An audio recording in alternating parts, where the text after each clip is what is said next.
À mes frères et sœurs, accrochez-vous bien. Comme on dit chez nous, quand le serpent se réveille, c'est le coq qui doit ouvrir l'œil. Oui, mes amis, le serpent s'est réveillé et il a un nom, la ministre Célestine Ketcha-Cortès. Et le coq, eh bien, le coq c'est l'Ouest, ce peuple fier et attentif, que certains pensaient endormi depuis trop longtemps. Mais attention, ce n'est pas juste une petite querelle de village. Non. Ici, nous parlons de manœuvres politiques, de tentatives d'influencer, de semer la peur et le doute là où le courage et la mémoire devraient régner. Imaginez la scène, une ministre respectée, dans ses habits de pouvoir, qui tente de convaincre ses propres frères et sœurs de région de se méfier d'un candidat historique, Issa Chiroma Bakary, l'homme qui a traversé les tempêtes politiques et qui reste un symbole pour beaucoup. Imaginez la tension dans l'air, les chuchotements derrière les portes closes, les regards méfiants et les silences lourds de sens. Ce n'est pas juste de la politique, mes amis, c'est un drame, une tragédie digne des plus grands feuilletons camerounais. Mais ne partez pas, car ce reportage va vous plonger dans un monde où chaque mouvement compte, chaque parole est analysée, chaque geste est scruté. Ici, la simple présence dans une chefferie ou une ville devient un acte de calcul stratégique. Ce n'est pas juste une accusation, ce n'est pas juste un avertissement, c'est un message clair envoyé à tout un peuple, méfiez-vous, le pouvoir se joue dans l'ombre, et certains voudraient vous faire oublier votre propre mémoire. Avant de plonger dans ce mystère, prenez un instant pour aimer cette vidéo, vous abonner à Kamé News et activer la cloche de notification. Sur notre chaîne, nous ne vous servons pas de l'actualité fade, sans goût ni profondeur. Ici, chaque scoop est bien épicé, savamment assaisonné de révélations, de secrets et de rebondissements, pour que vous sachiez ce qui se joue vraiment derrière les portes fermées du pouvoir. Alors restez bien avec nous, mes chers téléspectateurs. Ce que vous allez entendre n'est pas banal. Ce que vous allez voir va vous faire lever les sourcils, réfléchir, et peut-être même, rire jaune. Oui, mes amis, car dans la politique camerounaise, le sérieux et la comédie se mélangent souvent dans le même verre, et il suffit d'un moment pour que le spectacle devienne tragique. Partie 1. La marée humaine, Chiroma conquiert l'Ouest. Mes chers téléspectateurs, comme on dit chez nous, quand l'éléphant marche, l'herbe tremble. Eh bien, dans l'ouest du Cameroun ces derniers jours, l'éléphant a marché, et croyez-moi, mes frères et sœurs, l'herbe a tremblé comme jamais. Oui, je parle de la marée humaine qu'Issa Chiroma Bakary a soulevée à Bafoussam et dans plusieurs villes de l'ouest. Vous avez vu les images, n'est-ce pas? Des foules immenses, des gens debout sous le soleil, des banderoles et des pancartes qui volaient comme des drapeaux de carnaval. Les ministres originaires de l'Ouest, eux, ont dû se dire, et mince, est-ce que nous avons dormi pendant 43 ans? Pourquoi ce phénomène a-t-il eu un tel impact? D'abord, parce que Chiroma n'est pas un inconnu. Ancien ministre, figure historique de la politique camerounaise, il représente à la fois l'expérience et la rupture.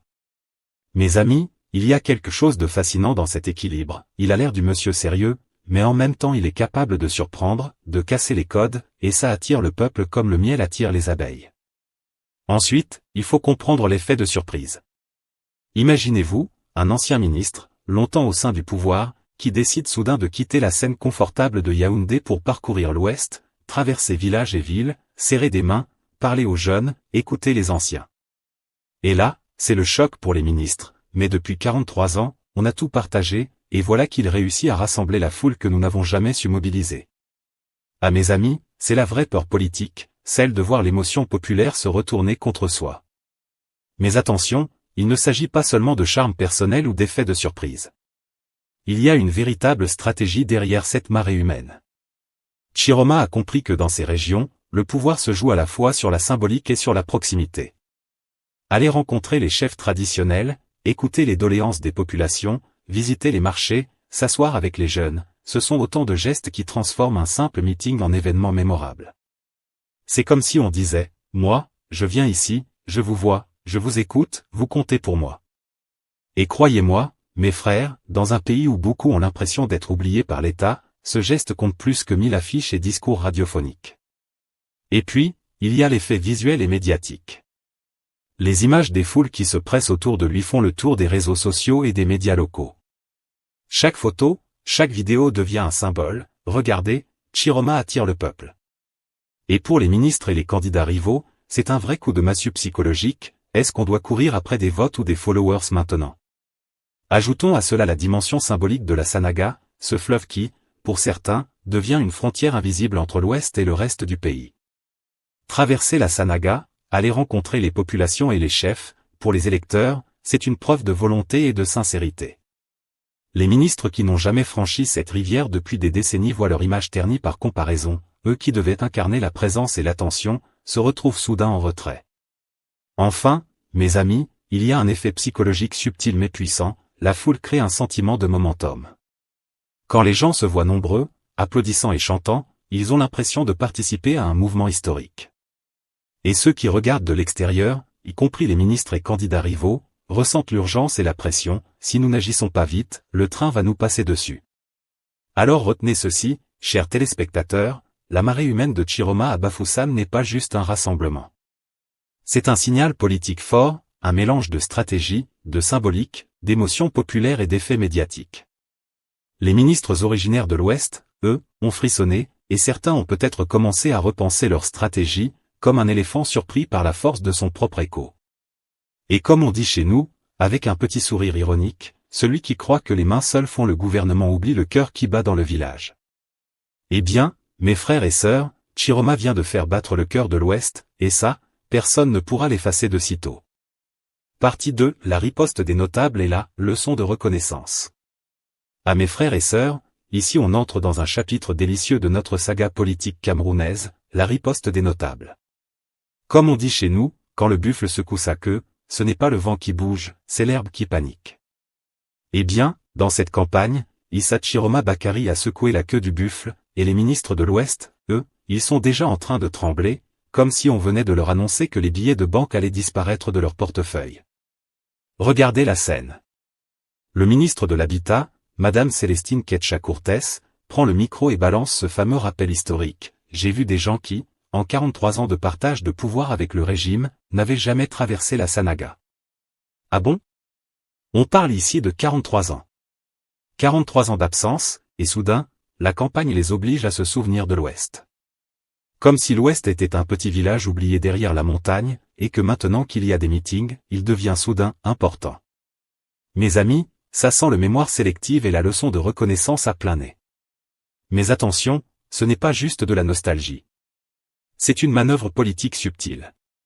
Quand Madame Ketcha-Courtès dit, si simples ministres qu'ils étaient n'avaient jamais traversé la Sanaga pour venir voir nos chefs, croyez-vous que s'ils deviennent présidents ils vont se souvenir qu'on existe? Elle ne fait pas que rappeler l'histoire, elle pose une question qui brûle la conscience des électeurs.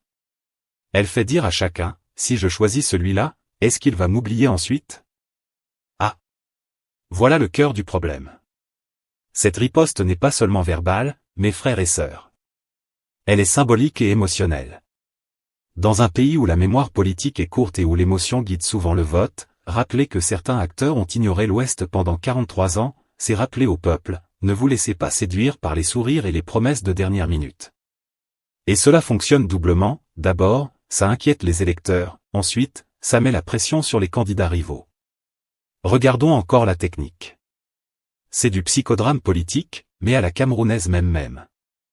1. L'argument historique, on sort le vieux registre du « je vous ai connu avant la campagne », ça flatte l'ego des anciens et culpabilise le nouveau venu. 2. L'appel au patriotisme régional, vous, jeunes de l'Ouest, ne vous laissez pas oublier, c'est un appel indirect à voter pour celui qui vous a respecté, ou se souvient de vous. 3. L'effet miroir sur les électeurs, quand on dit que certains ministres n'ont jamais franchi la Sanaga, cela donne au peuple l'impression qu'il doit tester la loyauté de chaque candidat, comme on teste un vin avant de le servir. Mais, mes chers téléspectateurs, ce jeu a un autre effet, il révèle la peur du pouvoir établi. Imaginez un ministre assis confortablement dans son bureau climatisé, regardant la foule de Chiroma grandir, et soudain, panique. L'émotion remplace le raisonnement, et le discours se transforme en sermon historique. C'est le moment où le pouvoir dit, attention, il ne faut pas que le peuple se laisse séduire par des visages nouveaux. Et puis, soyons honnêtes, cette stratégie est aussi une forme de communication dramatique. Madame Ketcha-Courtès ne se contente pas de parler, elle raconte une histoire, avec personnages, lieux et épreuves. Elle crée un conte politique où l'Ouest est l'héroïne oubliée, les ministres absents sont les antagonistes, et les candidats de l'opposition deviennent les séducteurs temporaires.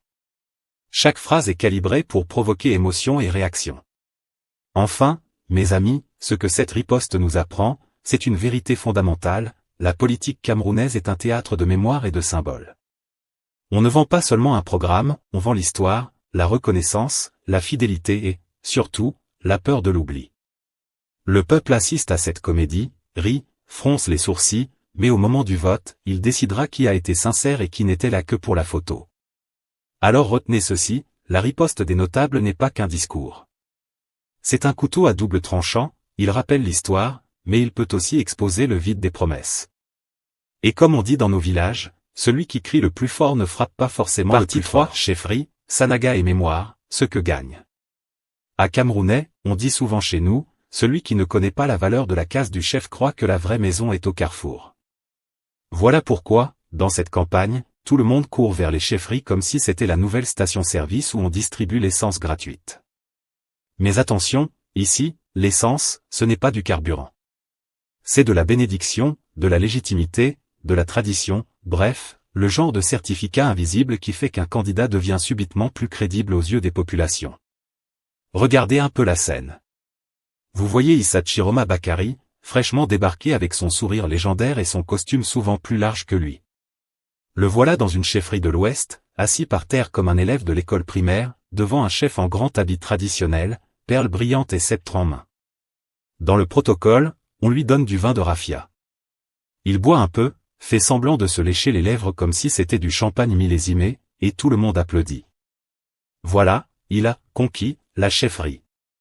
Mais mes frères, soyons sérieux, est-ce que c'est ça qui va donner de l'eau potable à Bafoussam? C'est la même comédie chez Bello Bouba. On le voit aussi faire ses tournées dans les villages, distribuer des étoffes, prendre des photos avec les chefs, et ressortir avec ce fameux sourire de campagne qui dit « Oui, le terrain est gagné ». Mais la vraie question est simple, est-ce que les bénédictions des chefs se transforment automatiquement en bulletins de vote? Parce que, qu'on le veuille ou non, les temps ont changé. Autrefois, quand le chef parlait, le village entier votait comme un seul homme.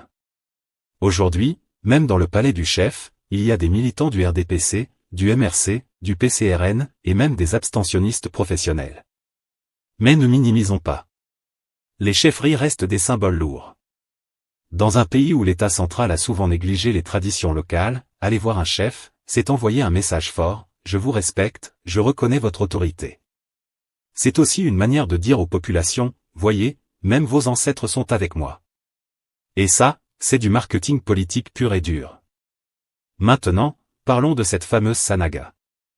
Oui, mes frères, la Sanaga est devenue dans cette campagne comme un fleuve mystique, un fleuve sacré. On dit, un tel n'a jamais traversé la Sanaga pour venir voir nos chefs de l'Ouest. Ah bon? Depuis quand la politique camerounaise s'est transformée en épreuve sportive, genre traversée à la nage de la Sanaga avec médaille d'or pour le vainqueur? Si on suit ce raisonnement, bientôt les candidats devront escalader le mont Cameroun, danser le Bikutsi à Mbalmayo, boire le Matango à Bafia, et manger le taro à Bamanda pour être considérés comme des vrais présidents potentiels. Mais attention, derrière la blague, il y a une vraie stratégie. En politique, on sait que les symboles comptent. Traverser la Sanaga, c'est dire, je me suis rapproché de vous. Saluer les chefs, c'est dire, j'ai vos traditions dans mon cœur. Mais si tout cela se limite à la saison des campagnes, ça devient un cinéma dangereux. Parce que les populations se posent une question très simple, après les bénédictions, après les photos, est-ce que vous reviendrez? Et c'est là où le jeu se complique. Les ministres comme Célestine Ketcha-Courtès rappellent aux populations que certains de ces messieurs n'ont jamais mis les pieds dans l'Ouest depuis 43 ans. Donc, si aujourd'hui ils apparaissent avec leurs beaux habits et leurs sourires larges, c'est parce que la campagne les oblige. Autrement dit, ces gens vous utilisent. Voilà le message subliminal. Et ça, c'est une pique qui fait mal, parce qu'elle joue sur le sentiment d'abandon et de marginalisation que beaucoup ressentent déjà. Mais attention encore, ce type de discours est à double tranchant. Parce qu'en rappelant que des gens n'ont jamais traversé la Sanaga, la ministre reconnaît indirectement que le régime lui-même n'a pas fait grand-chose pour rapprocher les élites du peuple. C'est comme si quelqu'un vous dit, oui, mon camarade n'est jamais venu vous voir, mais vous, qui êtes là depuis toujours, qu'avez-vous fait de concret? Les routes? Toujours gâtées. Les hôpitaux? Toujours pleins de malades qui doivent acheter leurs propres pansements. Les écoles? Toujours sans banc. Alors, au final, le peuple risque de se dire, celui qui n'est jamais venu et celui qui est toujours là, c'est la même galère. En réalité, ce que les candidats gagnent dans cette danse des chefferies, c'est plus psychologique que pratique. Ils obtiennent un vernis de légitimité, une photo qui circule sur WhatsApp, un titre dans les journaux, le chef un tel bénit tel candidat. Ça flatte l'ego, ça rassure l'équipe de campagne, mais ça ne garantit pas le vote final. Et ce qu'ils perdent, c'est parfois pire, la crédibilité, si le peuple commence à sentir que tout cela n'est que théâtre. Parce que le Camerounais d'aujourd'hui, même s'il rit aux blagues des ministres et applaudit aux cérémonies, il sait très bien qu'au moment d'entrer seul dans l'isoloir, c'est sa conscience et sa colère silencieuse qui guident sa main. Alors, pour conclure cette partie, mes chers frères, retenez ceci, la chefferie est un symbole, pas une usine à bulletins. La Sanaga est un fleuve, pas une frontière électorale. Et la mémoire des 43 ans, c'est un avertissement, pas une garantie de victoire. Partie 4. Risques, enjeux réels et l'urgence d'un débat apaisé. À mes frères, mes sœurs, on dit souvent chez nous que, quand le coq du voisin chante plus fort que le vôtre, ne cassez pas vos tympans, allez seulement vérifier si vos poules pondent encore. Voilà exactement le problème de cette campagne. Chiroma a crié fort, les foules ont répondu, et directement les ministres de la République ont commencé à transpirer comme si on avait ouvert un robinet derrière leur costume.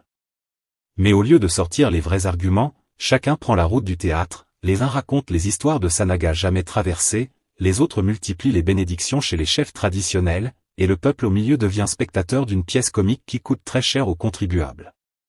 Premier risque qu'il faut dire sans peur, la polarisation régionale.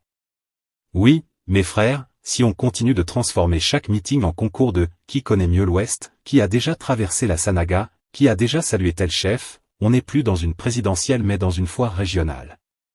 Demain, chaque candidat va réclamer son certificat de naissance coutumier, moi j'ai mangé du coquille à Bamanda, moi j'ai dansé le mbolé à Yaoundé, moi j'ai bu le matango à Bafia. Résultat, on divise le pays en quartiers électoraux, comme si on distribuait les parts de cola. Mais une nation, ce n'est pas un puzzle de folklore, c'est un projet collectif.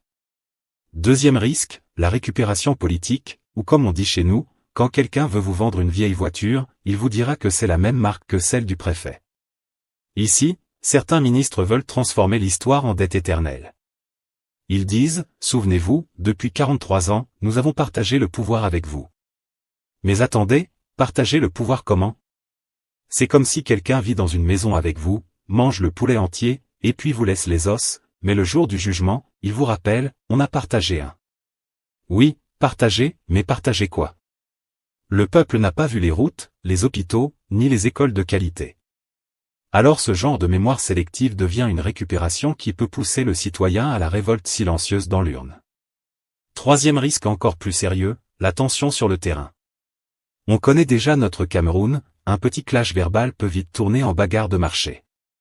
Quand un ministre dit que tel candidat n'a jamais traversé la Sanaga, les militants de l'autre camp répondent « Et toi, tu as traversé quoi ?» Après quelques bières et un peu de vin de raffia, les paroles deviennent des coups, et les meetings se terminent en hôpital central. Déjà qu'on a vu certaines conférences de presse annulées à Douala, ou des émissions brouillées à la télévision, imaginez la suite si la campagne devient un ring. Au lieu d'élections, on risque d'avoir lutte traditionnelle.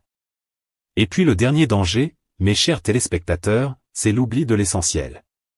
Parce qu'au fond, une élection, ce n'est pas pour savoir qui danse mieux devant le chef, ni qui a la mémoire la plus longue des 43 ans passés. Non. Une élection, c'est pour savoir qui a le meilleur projet pour sortir les Camerounais du Ndjansan éternel, du chômage qui dépasse les diplômes, et des hôpitaux où tu viens avec ton matelas. Mais au rythme où vont les choses, chacun préfère raconter des contes, comme si on était à la veillée du village. Et c'est là où nous devons tous être vigilants. Oui, vigilance citoyenne. Parce qu'on sait que chez nous, quand la marmite de campagne chauffe trop, c'est toujours le peuple qui se brûle la langue en premier. Les ministres, eux, auront toujours leur voiture climatisée, leur garde du corps, et leur passeport diplomatique. Mais vous, population, si vous vous laissez prendre au piège des discours tribalisés et des promesses folkloriques, c'est vous qui resterez avec vos champs sans engrais, vos enfants sans emploi, et vos quartiers sans eau potable. Donc, mes chers amis, l'urgence est simple, il faut apaiser le débat. Oui, mettons le sérieux là où il faut. Qu'on laisse les petites piques et les traversées de Sanaga, et qu'on parle plutôt de comment traverser la misère, comment traverser le chômage, comment traverser l'injustice. C'est ça le vrai fleuve à franchir. Parce qu'au bout du compte, comme dit un vieux proverbe, on ne nourrit pas un enfant avec les souvenirs d'hier, on le nourrit avec le pain d'aujourd'hui. Conclusion, fermeture marquante et appel à l'engagement. Bilan, nous assistons à une campagne où la mise en scène rencontre l'histoire. Chiroma allume la foule, Ketcha joue la carte de la mémoire, Bello Booba et d'autres cherchent la bénédiction des chefs. Le vrai test ne sera pas tant la photographie d'un meeting que la capacité de ces acteurs à convertir l'émotion en propositions claires et en respect des règles du jeu. Et si l'on retient un seul mot africain pour finir, responsabilité des dirigeants, des chefs, des médias et des électeurs. Avant de partir, une dernière question pour vous, entre la mémoire et la promesse, qu'est-ce qui pèsera le plus dans votre vote? Écrivez-le tout de suite en commentaire. Si cette analyse vous a plu, aimez la vidéo, abonnez-vous à Kamenews et partagez, même, pour que le débat continue, propre et vif.